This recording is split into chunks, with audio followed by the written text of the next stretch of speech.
Si hay que preguntar, pregunten.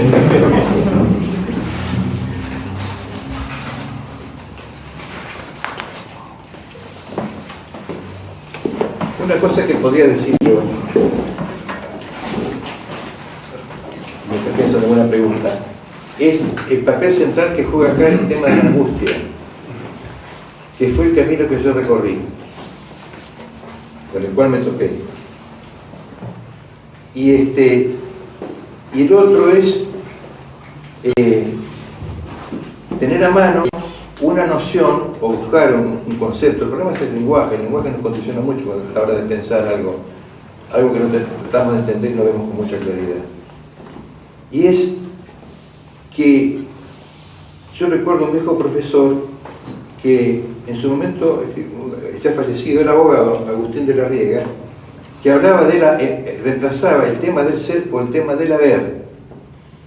Yo en el momento era el alumno, así que lo admirábamos, sobre todo porque era muy oscuro. No entendíamos mucho lo que decía. Pero me impresionó esto, inclusive me regaló un libro, prologado por él también, donde hablaba el tema del haber. A todo esto pasaron muchos años, prácticamente toda una vida, y yo me encuentro, yo recorrí un trayecto filosófico tradicional, digamos, siempre inmerso en el lenguaje de la filosofía tal como se venía dando. En un momento determinado,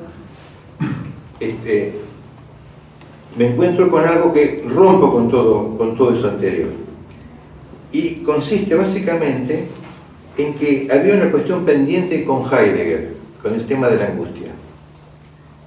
El tema de la angustia ha pegado en la psicología, en otros filósofos, a partir de la temática heideggeriana, ¿no? Bueno, Heidegger básicamente decía que la angustia consistía en que uno como ente se consideraba finito. Entonces el tema de ser para la muerte, ¿no es cierto? No voy a desarrollar las ideas de Heidegger porque si no iríamos muy lejos. Pero yo cuando escuché esto de Heidegger, por un lado decía que tenía razón. Yo pensaba, tiene razón. Y al mismo tiempo notaba que faltaba algo y no sabía qué era. No tenía el lenguaje como para poder expresar esto que me sucedía. Pasado el tiempo, yo me di cuenta que en la experiencia de la angustia suceden dos fenómenos. Primero, lo que dice Heidegger. El hombre en la angustia se descubre como ser caduco, como ser para la muerte. Y eso es verdadero. Pero la otra cuestión es, ¿pero por qué sucede esto? ¿Por qué yo me angustio en la angustia al descubrirme como ser para la muerte? Y esto no lo dice Heidegger. Esto se lo pasa por alto. Yo me angustio porque en la experiencia de mi caducidad me descubro como valor.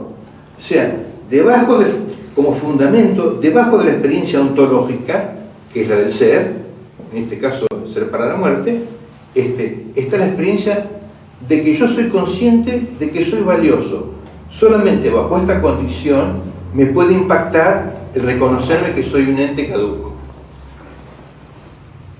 Esta fue una primera observación, ¿no es cierto? Entonces, a partir de ahí nace toda una reflexión que tiene que ver que en la angustia hay una identificación de nosotros, ¿no es cierto?, en donde le ponemos esta condición valiosa al ente. Eso es evidente. Cuando si hay un valor que está en el ente y el ente se hunde, ¿qué va a suceder a mí? Y yo me angustio. Esto mismo le pasa a Parménides. Parménides, cuando mueve todo su aparato intelectual, él en el momento se pierde de vista que es un ser humano. Entonces, una manera de sortear la dificultad es establecer el ser como absoluto, al punto de que niega el fenómeno. Dice, las cosas parecen que se mueven, pero no se mueven, están todas quietas, ¿no es cierto? Bueno, pero a él lo que en el fondo le estaba interesando, si bien su discurso es aparentemente o es racional, pero esconde esta necesidad que tiene el ser humano de salvarse a sí mismo. Bueno, lo otro que surge acá también es que en la experiencia axiológica, cuando uno se descubre como valor, ese valor, no hay valor si no es consciente de sí mismo, si no sería un impulso. Para que haya valor, el valor tiene que ser consciente de sí mismo, tiene que valer para sí mismo. O sea, el valor implica un estado de autoconciencia. La palabra autoconciencia es muy complicada, porque en el fondo está de más. Sartre dice, ¿qué es la conciencia? No dice como recurro yo a veces a hablar de autoconciencia. Sartre dice, ¿qué es la conciencia? Eso mismo. No necesita, la conciencia es consciente. Porque cuando yo pongo el tema de autoconciencia, lo estoy haciendo como dibujando, pero es por una limitación para poder expresar una cosa. En el fondo la conciencia es inmediata, ¿no es cierto? Y ahora, cuando aparece esta experiencia del valor, o de lo valioso, que el sujeto es valioso, descubro que hay algo que no es ente, sino que es el valor. Y el valor es algo que lo hay. Una de las caracterizaciones que se hace en la axiología acerca del valor es que el valor no es, sino que lo hay. El valor vale. ¿Cómo se define el valor? Porque vale. ¿Cierto? Bueno, no quiero... esto nos llevaría muy lejos, ¿no? Pero en la experiencia, con el tema de la comunidad, con él la señalaba, la experiencia del propio valor quiere decir que uno se descubre como bueno. Esto no es una decisión personal, va más allá de las acciones que uno puede hacer, sino que la base del sujeto, la constitución misma del sujeto, es la de que es bueno. Ahora, el bien, cuando uno se descubre como bien, lo que tiene el bien es que no se concibe como ego, no se concibe como individualidad, sino que se concibe como comunidad, como nosotros, porque el bien es difusivo. Voy a poner un ejemplo muy tonto. Cuando uno come algo rico, va y se lo cuenta a otro. Che, vení, probá que esto está buenísimo. O cuando va al cine o ve una película y le gustó, el gesto espontáneo cuando uno encuentra algo bueno es la de compartir. Entonces, el bien es difusivo. Ahora, cuando yo me experimento como bien, esa experiencia no es la de una individualidad, sino es la postulación de un nosotros. Porque no hay manera que el sujeto se pueda concebir a sí mismo, sino es como plural. Ahora, una vez que me concibo como plural, lo que he establecido es una comunidad axiológica, una comunidad, un nosotros, en donde ya el fundamento no es el individuo, sino que es este hecho, estamos hablando en el sentido muy originario, ¿no es cierto? Después esto se pierde, porque cuando yo me identifico con las cosas, el sujeto empieza a estar alienado, y bueno, ahí se complica todo. Bueno, no voy a seguir por ese lado. Pero lo más importante es este núcleo. Yo puse un ejemplo en el primer libro que tiene sus vueltitas, ¿no? Pero básicamente es como si hubiese un barco, ¿no es cierto? En ese barco hay aire, ¿no es cierto? El barco se hunde. El aire es un aire consciente, tiene la propiedad, es neumático, como se dice en griego, ¿no es cierto? Es espiritual este aire. Bueno, pero cuando el barco se hunde, el aire, en la medida que el barco se va hundiendo, entra en pánico, dice, me estoy hundiendo, ¿no? Porque se ha identificado y cree que ese aire cree que es el barco, ¿no? Esto es el estado de alienación. Cuando el aire llega a tomar conciencia que él no es el barco, produce una separación, produce una distinción. Yo no soy, estoy en el barco, ¿cierto? Pero yo no soy el barco. Bueno, ahí lo dejo. Bueno, yo, pero pueden preguntar, Jorge, sí. Cuando vos decís que uno se angustia porque ante la muerte, por ejemplo, porque se reconoce como bien o como algo valioso, entonces ante la inminencia de perder la vida, obviamente la vida que uno reconoce como bien acaba. ¿Se podría decir en esos términos que el suicida es alguien al que le falta la percepción de percibirse como algo valioso? Ah, sí, te entiendo. O sea, mientras vos hablabas, claro, estaba pensando en eso. Sí. Y bueno, son casos paradójicos. Como está el tema del que da la vida por el otro también. Sí, lo que pasa es que ahí también está reconociendo el bien en el otro. No, pero te quiero decir yo no los equipararía. Pero la idea de valor sí. trasciende la idea de instinto de conservación. Sí. En el caso de suicida es paradójico porque aquello que está en juego es el mismo. Él se sigue valorando en ese gesto que parece negativo. A ver, a mí me cuesta comprenderlo. ¿Podés desarrollar un poco esto? No quiero acaparar. Pero sí, me resulta complicado porque me resulta evidente. ¿A vos te resulta evidente que el suicida se reconoce como algo valioso? Sí, claro. Y no puede soportar. Lo que pasa es que la solución que elige es un camino que podría no ser aceptado. Pero él se valora a sí mismo, al punto que no soporta la situación y trata de salvarse por todos los medios. De eso que a él lo agobia. Pero no siente angustia ante ese final. Pero el estado es de angustia, es angustioso, porque todavía no se ha dirimido la cuestión de que él no es un ente, no es cosa.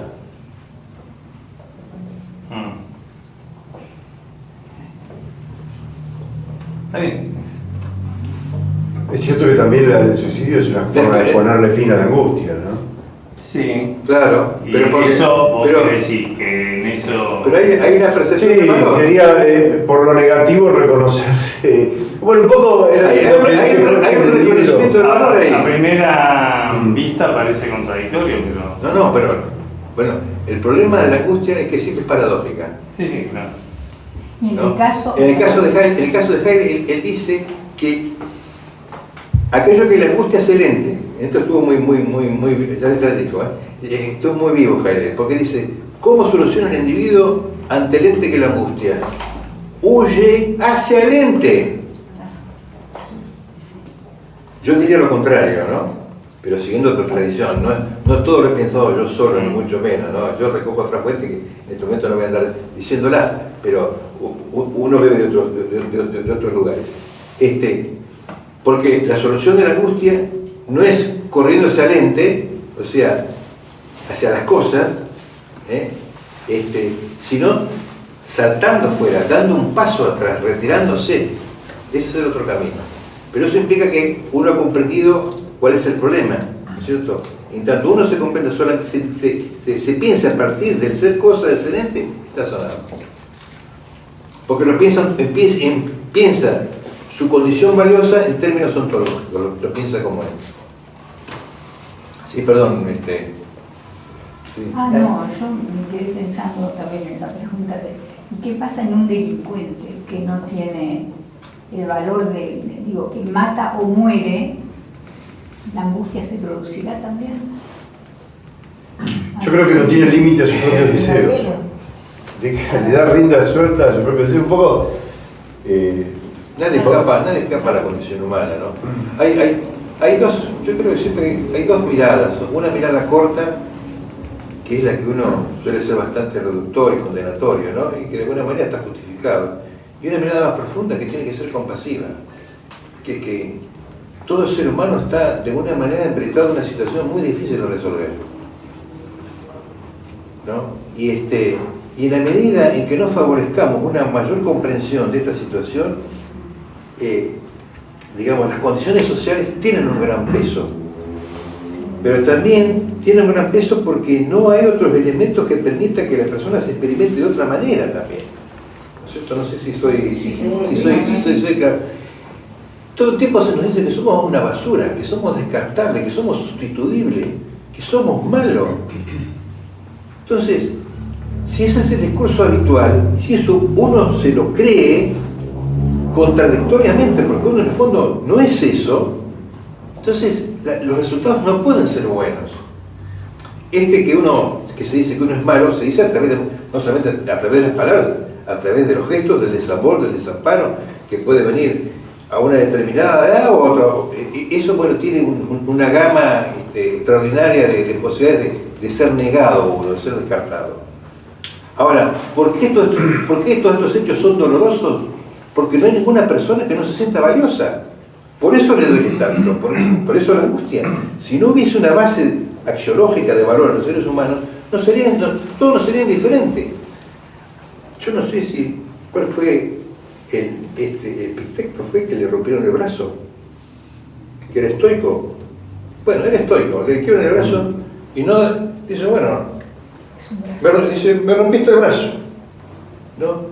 Bueno, esta apatía, esta cierta indiferencia, ¿no? Que es casi un logro espiritual. Bueno, pero si nosotros fuésemos máquinas y nos pasasen cosas, dirían, bueno, dejó de funcionar la mano, o voy a dejar de funcionar. O sea, no vea este correlato de lo valioso que el ser humano experimenta con respecto a sí mismo.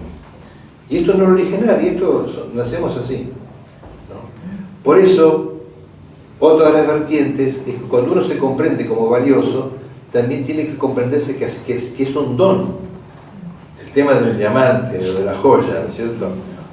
Cada ser humano es una joya, es un don. Pero no porque otro se lo diga, sino porque uno sabe. Ahora, ¿quién es el dador de esto? Nosotros conocemos el obsequio. El obsequio supone un dador. Pero el único conocimiento que tenemos de aquello que lo da, nos queda velado y lo que vemos es nos vemos a nosotros mismos como dados, ¿no? Heidegger, en sus últimos escritos, hablaba de aquello que dona. Él se pregunta, ¿qué el ser se da? ¿No? El ser se da. Este ser que no es el ente en Heidegger, ¿no? No son las cosas, sino una especie de telón de fondo a partir del cual vemos las cosas. Bueno, este telón de fondo que sería el ser, dice, el ser se da. ¿Quién lo da? ¿No?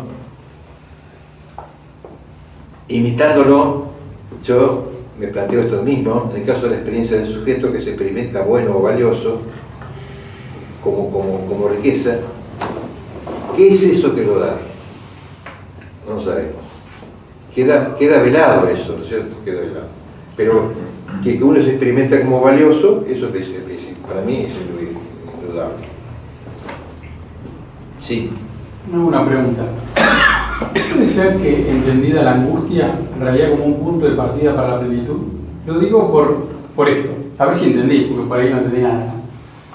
Una vez, hace poco había leído el libro de La muerte Iván Ilich, y el personaje se refiere a la muerte, se murió fulano, pero como una situación del ser, murió. Pero cuando él se da cuenta que la muerte es que se muere él, cuando es consciente de su propia muerte, pero no como una intelectualidad y como una cuestión emotiva, es que se angustia y se da cuenta de que su vida era permanentemente inauténtica, digamos, quizás en esos términos de decir, era una formalidad conducida. Y él, ya cuando se incorpora en la vida, digamos, siendo consciente de eso, ya era tarde, muere. Pero... ¿Cuánto casi no? No, pero no se muere, por ahí sigue, por favor. Sí, bueno, después que lo lea igual es muy bueno el cuento. Pero he escuchado, por ejemplo, Steve Jobs, que él, sabiendo que tenía cáncer y tenía, caducaba pronto, él se reivindicó la vida. Para mí fue más consciente y fue más pleno que, atravesando la angustia, él dijo, en realidad esto es la vida. Pero ayer me decía un amigo, me hace una pregunta y me dice, si vos estás frente al, por ejemplo, arquetípicamente decir al amanecer, algo muy lindo, algo que es la vida, y dice, ¿esto es la vida? Digo, siempre y cuando seas consciente de ese amanecer y seas parte. Eso hacía la plenitud, perdón. Digamos, ahí para mí era el cambio entre, estoy por ahí de un disparate, ¿no? Pero lo ontológico y lo axiológico, es decir, el amanecer en sí no me comprende a mí hacia la plenitud, ni tampoco que quise hacia la angustia. No estoy jugado frente a eso. Pero así de simple como era el amanecer, comprendido en mí, sabiendo que yo existo y muero, sí me puede llevar a la plenitud. Por el hecho de llevarlo y decir, está en todos lados, está jugado eso. Esto para dar por lo menos algo positivo, es decir, de la angustia a algo positivo. No. Pero yo creo que, por ejemplo... Yo creo haber dicho algo extremadamente positivo. Pero ¿cuál es el resultado después de la angustia? No, pero la angustia es una oportunidad donde uno... Bueno, la palabra angustia, estuvimos hablando el otro día también de este tema. La palabra es complicada y el problema es el lenguaje.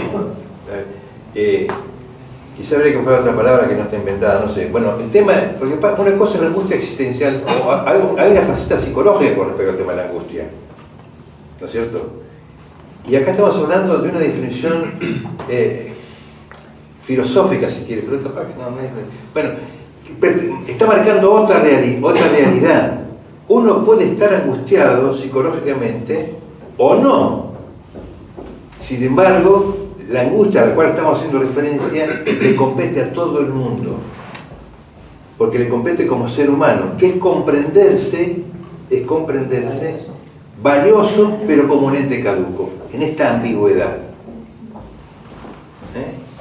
Cuando se experimenta de esa manera, lo que se introduce es el tema del deseo y de la falta, porque se establece una traducción imposible, que es comprender el ser desde el valor, desde el bien, y comprender el bien desde el ser.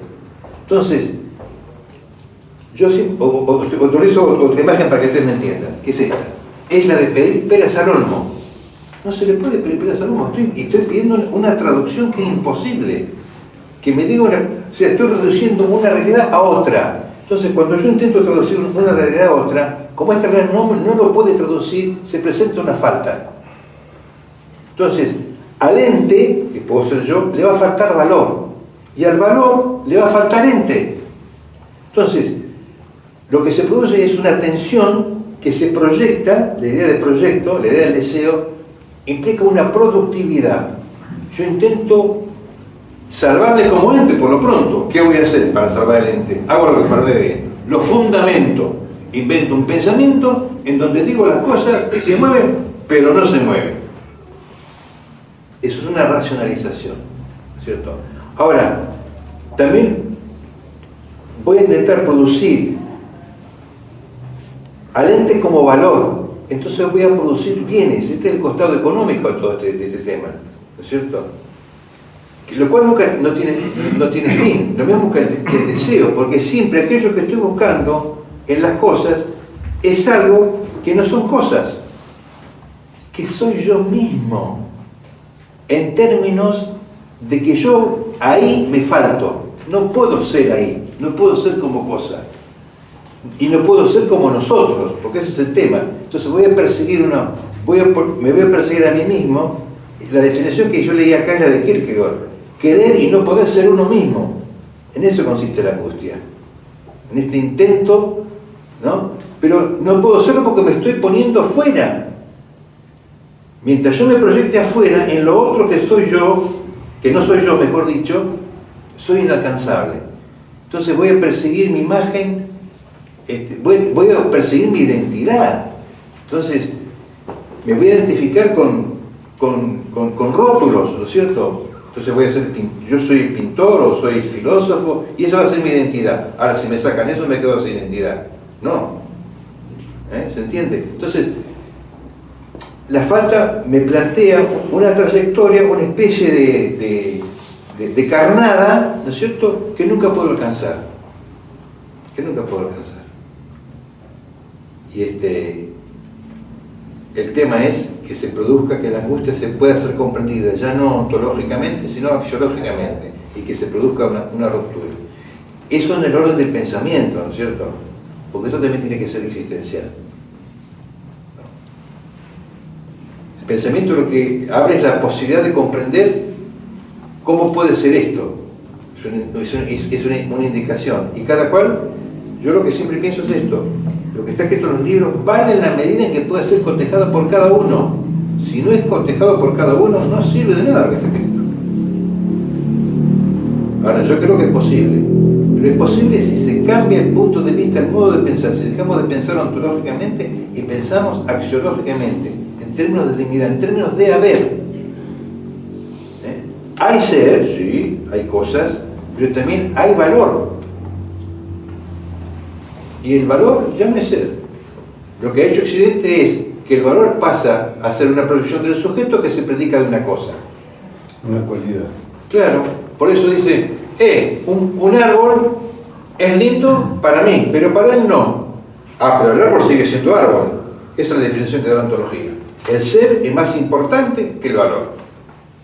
porque lo piensa en términos de predicado y no lo piensa en términos de la experiencia del sujeto, que ese es el otro costado.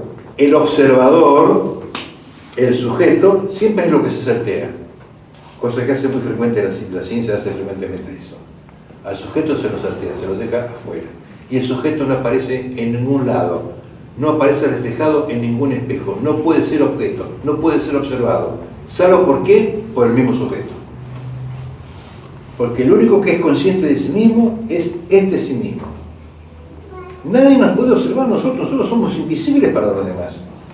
El cuerpo puede ser visible, pero uno es invisible. El único que se sabe a sí mismo es uno mismo. Igual vos dijiste algo muy lindo, porque a mí me parece muy lindo, el tema de que la angustia te lleva a encontrarte con distintos caminos.